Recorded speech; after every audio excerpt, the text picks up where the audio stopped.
waktu itu. Pakai kunut. Maka heran. Setelah selesai sholat, selesai ceramah, ini guru Abdul Anang Asrati bertanya, Buya, maaf, dulu Buya kayaknya seperti mengeritik orang yang pakai kunut nih. Ya. Tapi sekarang kok Buya Hamka sholat pakai kunut, jadi imam kenapa?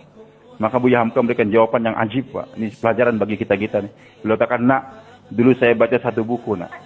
Dulu saya baca satu buku. Sekarang saya sudah banyak baca buku. Maksudnya apa sih? Jadi kalau orang tadi ngaji satu buku saja akan mudah nyalahkan orang lain. Bid'ah, sesat, dan sebagainya. Karena baca satu buku. Tapi kalau dia sudah banyak baca buku, maka tidak akan mudah untuk menyalahkan orang lain. Sama, kalau kita hanya berguru satu guru saja, nanti akan timbul keta'asuban. Tapi kalau kita banyak berkunjung pada ulama-ulama, timbul apa yang Allah katakan tadi, wala taj'al fi qulubina ghillan lil ladzina amanu rabbana innaka ra'ufur rahim. Mudah-mudahan dari pondok pesantren kita ini hadir akan wujud ulama-ulama bermunculan tadi yang punya tiga sifat tersebut, dan ini merupakan pelipur mata kita waktu di dunia ini, kemudian nanti akan membuat kita lebih senang lagi saat kita dikubur di padang mahsyar. Kita akan dilindungi oleh Allah Subhanahu wa taala, akan dinaikkan derajat kita sebagaimana kita naik derajatnya di sisi Allah Subhanahu wa taala. Kemudian itu anak tidak akan membiarkan ayahnya di sorga yang di bawah, akan diangkatkan bersama dengan ayahnya, itu anak di sorganya Allah Subhanahu wa taala. Dan jerih payah bapak-bapak, ibu-ibu semua untuk mendidik anaknya, mensekolahkan. Perpisahan, kadang-kadang memang kita sedih berpisah dengan anak kita. Sampai maaf nih, ayah saya sendiri itu ketika saya mau berangkat ke pesantren dulu ke Gontor, ayah saya bilang, jangan Lutfi, kamu tuh orang sering sakit, gimana kamu berangkat? Saya nggak tega. Tapi karena kesemangatan saja, ayah saya akan berangkat, ayah. Tolong ridho ayah saja. Berat beliau kata, ayahnya berangkat juga. Dan waktu itu di pondok pesantren di Gontor bukan seperti sekarang, Pak. Sengaja beras itu dicampur batu waktu itu. Ya, supaya makannya jangan banyak, makan kena batu dikit. Supaya pelan makannya kita. Dan masa kasih daging 1 minggu cuma 2 kali, sedikit sekali. Karena kata almarhum Kejar kasih, kamu tuh masih muda. Kalau kamu tidur di kasur yang empuk, makan daging banyak, terbakar nanti badan kamu, beliau kata. Ditarget kayak gitu. Betul, apalagi kami di Kalimantan tuh biasa, kalau hidup nggak ada ikan tuh susah betul, Pak. Ini tahu tempe ini di Kalimantan tuh baru terkenalnya sejak tahun 90-an ke atas saja. Ketika banyak orang Jawa ke sana. Dulu tuh kami tuh nggak enak betul, apa ini makan tahu tempe? Biasanya makan ikan, sampai di Gontor nggak ada itu ikan. Taunya tempenya tempe rebus lagi, bukan tempe goreng. Untuk meringankan pembiayaan di pondok itu. Setengah tahun ayah saya datang lihat kurus, Lutfi sama ibu saya datang, ambil tas, pulang gitu. Waduh, saya bilang gawat nih. Tolong ayah, setengah tahun lagi, saya mau lanjutkan. Nanti saya pulang juga. Jangan, udah kalau gitu sekarang kita ke restoran, ke sana ke Ponorogo, ke restoran besar, makan sekuatnya. Nggak kuat sampai di sini saya ayah. Tapi saya balas dendam. Ketika saya pulang, tempe rebus saya telan dulu. Sayur saya telan juga. Alhamdulillah lumayan juga, biar gemuk juga. Itu alhamdulillah. Ini kebanyakan yang nggak tega tuh ibunya, Pak. Ayahnya juga nggak tega. Maka ini memerlukan perpisahan. Padahal perpisahan seorang ayah dengan anak itu dibutuhkan dalam ini agama. Sabda Nabi kita Muhammad SAW, wahajiru turisu abdakum majda. Hijrahlah kamu. Nanti kamu akan mewariskan ketangkasan kepada anak kamu ini. Itu kalau anak di samping ayahnya terus nggak akan tangkas, Pak. Kerdil dia, mau kelahi bapak, apa-apa bapak. Itu kan nggak pernah berpisah. Maka kita berangkat setiap bulan 3 hari, 40 hari, 4 bulan. Supaya mewariskan ketangkasan pada anak kita. Bahkan anak kita kirim lagi ke pondok pesantren. Dulu Pak, yang punya tanah-tanah di kota-kota besar di Indonesia ini orang-orang Arab, Hadramaut kebanyakannya. Yang ada di Banjarmasin, di Jakarta, di Surabaya. Kenapa? Saya banyak bergaul dengan mereka. Kami kalau sudah umur 10 tahun langsung dikirim ke Yaman. Di Yaman itu dibanting-banting di sana. Hidup susah dulu. Setelah umur 20 tahun, 25 tahun baru dikembalikan ke Indonesia. Ternyata mereka yang pegang ekonomi di sana. Makanya jalan-jalannya ada Sah Abdad, Sah Al-Asar dan sebagainya. Ini kebiasaan. Hadir Allah. Jadi perpisahan antara ayah dengan anak ini dibutuhkan. Supaya apa katakan Nabi ini? Wahajiru turisu abnakum majdan. Jadi al-majad. Kemuliaan ini akan didapatkan oleh anak kalau sekiranya sudah biasa berpisah dengan orang tuanya. Kemudian juga perpisahan antara ibu nih, kaum ibu yang di belakang. Terasa berat kita. Apalagi ibu lebih berat lagi untuk berpisah dengan anaknya. Jangan khawatir. Justru keikhlasan seorang ibu melepaskan anaknya tadi, ajib. Kemarin ulama telah menjelaskan. Ibunya Nabi Musa sayang betul kepada Musa alaihissalam. Tapi aneh. Dan dia tahu ini kezaliman Fir'aun akan bunuh anaknya tadi. Maka Allah katakan, arji'i. Susui itu kaum anak. Fa'in khifti, kalau kamu takut, alqi fil yam, lemparkan dia ke laut. Loh, kok gimana? Suruh nyusuin, kalau takut malah dibuang di laut. Berat seorang ibu.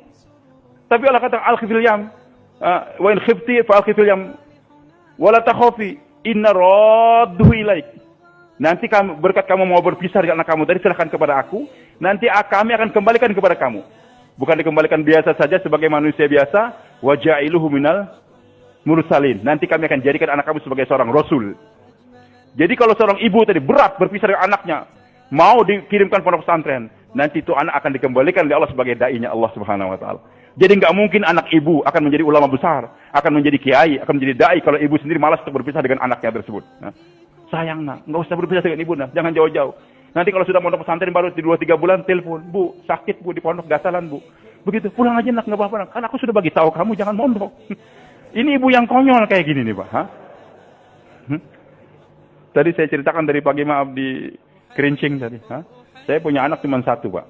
Dari istri almarhumah yang dulu pernah mondok di sini juga 1 tahun waktu saya tinggalkan. Hah? Meninggal dunia. Doakan mudah-mudahan Allah angkat derajat beliau. Alhamdulillah sudah dapat ganti lagi. Almarhumah sudah siapkan kader sebelum beliau meninggal. Sehingga 5 hari meninggal sudah langsung kawin dengan santri dia. Bentar lagi melahirkan insyaallah. Mudah-mudahan punya anak 25 orang. Target saya memang 25 gitu Pak. Tapi ajib kata Kiai tadi, orang tuh kalau sudah niat nanti Allah wujudkan. Berkat dia niat, nanti anak cucunya dibanyakan. Berkat saya niat begitu, anak 1 tapi dikasih santri akhirnya hampir 1000 sekarang. Dulu nggak punya santri, itu berkat niat. Anak 1 saja. Karena ibu jangan berpisah lama, akhirnya diajarin di rumah, tapi sekolah SD juga. Cuman ketika kelas 5 SD sudah aktif pramuka aktif. Nanti kalau naik bendera, dia yang naik bendera dengan teman-teman di kantor gubernur. Saya bilang sama istri saya, Dek, gawat nih. Anak kita sudah pandai narik bendera. Nanti kalau terus SMP, SMA jadi paskibraka dia. Narik bendera di Istana Negara 17 Agustus kan. Sementara saya bayar di Kebun Jeruk Jakarta, anak sedang narik bendera di Istana Negara. Wah, malu betul. Itu gimana? Ya kita pondokkan anak kita. Kamu sedia nggak? Berat istri saya tuh. Kan? Tapi kan dapat targib, alhamdulillah. Ya kita berangkatkan. Pertama waktu itu kita bawa ke Kediri, ya, di Semanding Tertep. Kiai Musin, muridnya Kiai Arwani. Setelah sampai di sana 3 hari, istri saya nunggu, saya berangkat keliling. Setelah 3 hari selesai, saya ambil istri saya. Ketika mau berpisah, anak nangis. Ibu juga nangis juga di balik cadar tadi. Saya ngerti. Tapi alhamdulillah itu Kiai Musin punya falsafah ajib. Dia katakan, Ustaz, biasa Ustaz. Itu anak berpisah dengan ibu itu masing-masing nangis itu biasa, beliau katakan. Tapi hasilnya baik nanti. Itu seperti falsafah pisang, pohon pisang. Itu pohon pisang ketika tumbuh, kan di sampingnya tumbuh juga anaknya kan. Maka pisang pantang mati tanpa meninggalkan anak. Begitu. Cuman beliau katakan, ini barangkali bapak-bapak di sini lebih paham. Itu pohon pisang kalau nggak dipisah dari ibunya, di samping ibunya terus, itu tumbuhnya nggak begitu besar. Dan juga buahnya nggak begitu gemuk-gemuk. Kurus-kurus. Begitu Pak ya?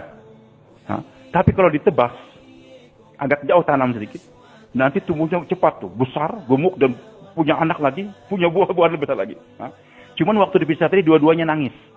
Jadi keluarnya getah dari ibu dan anak tadi ekspresi daripada kesedihan. Biasa nangis. Tapi hasilnya menjadi orang gemuk, dewasa. Maka ibu-ibu jangan takut. Ibu nangis biasa, nangis nggak apa-apa. Anak nangis juga nggak apa-apa. Tapi tangisannya jangan menyebabkan ditarik lagi dari pondok. Jangan. Targib, tenang nak. Kamu sebentar saja di pondok. Nanti kamu akan jadi ulama besar. Sebagaimana Sufyan Ats-Tsauri rahmatullahi alaih, ulama besar dia. Dikatakan Ats-Tsauri, kenapa? Ats-Tsauri ini kan sapi jantan. Dan itu gelar dia sendiri senang dengan Ats-Tsauri tadi. Karena suatu saat katanya dia waktu masuk masjid bawa kitab. Masuk kaki kiri. Datang suara, ya Saur. Wahai sapi. Kata dia, ini suara saya, berarti suara malaikat nih. Santri masuk masjid kaki kiri. Sapi itu. Maka cepat dia mundur, akhirnya robah lagi. Langsung kaki kanan. Maka sejak hari itu dia katakan, ini Sufyan Ats-Tsauri. Sufyan yang jadi sapi tadi, gara-gara masuk masjid kaki kiri tadi. Nah itu Sufyan ceritanya gimana Pak? Ayahnya meninggal, dipesantrenkan sama ibunya. 13 tahun nggak jumpa. Ngetuk pintu setelah belajar. Siapa? Man fil kharij. Ya, anak Sufyan ibnuka. Tsauri. Sufyan, aku sudah wakafkan kamu untuk agama. Perjumpaan kita nanti di surga Sufyan. Kembali kamu ke madrasah lagi. Ini seorang ibu yang mana Pak? Begitu tegarnya. Mendorong anaknya tadi, 13 tahun nggak jumpa. Bukan malah senang, targib lagi anaknya. Sehingga Sufyan menjadi ulama besar. Menjadi ulama besar. Macam-macam. Itu kebanyakan santri ini nggak kerasan tuh gara-gara ibunya. Bentar nangis tuh. Tapi ada santri saya tuh. Ajib. Kasih waktu libur, beberapa hari kemudian datang lagi ke pondok. Maka almarhumah istri saya nanya, kenapa nak kembali? Kan masih panjang waktu libur. Susah Bu di rumah Bu. Saya di Kuai Umi susah di rumah. Ibu saya gawat, nyuruh saya masak, ngurusin adik, bersihkan rumah.